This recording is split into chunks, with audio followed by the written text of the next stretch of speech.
Am I in the orange chair? Orange chair for you, Mr. President. Outstanding. Who's staying in the room? We're doing pictures.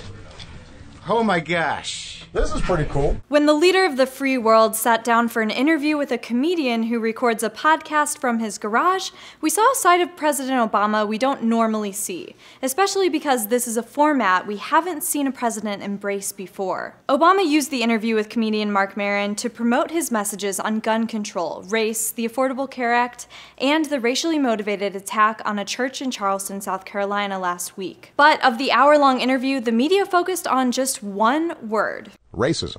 We are not cured of.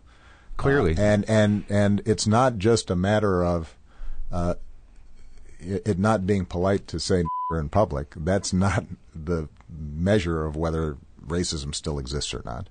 It's not just a matter of overt discrimination.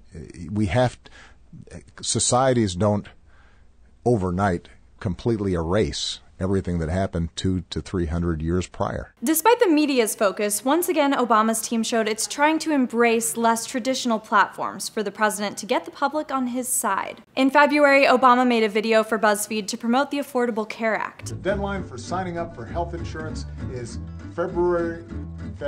And last year, Obama was on Funny or Die's Between Two Ferns series. Have you heard of healthcare.gov? Here we go. Okay, let's get this out of the way. What did you come here to plug? Well, first of all, I think it's fair to say that I wouldn't be with you here today if I didn't have something to plug. But some were disappointed this interview seemed more formal than a typical episode of the podcast. James Joyner wrote in the Daily Beast, the hope was that the usually irascible host would wrest some juice from his seemingly reserved guest. Instead, all we got was an hour and 15 minutes of slightly more colloquial rhetoric. You can listen to the full interview at POTUS.wtfpod.com. For Newsy, I'm Kate Grumke.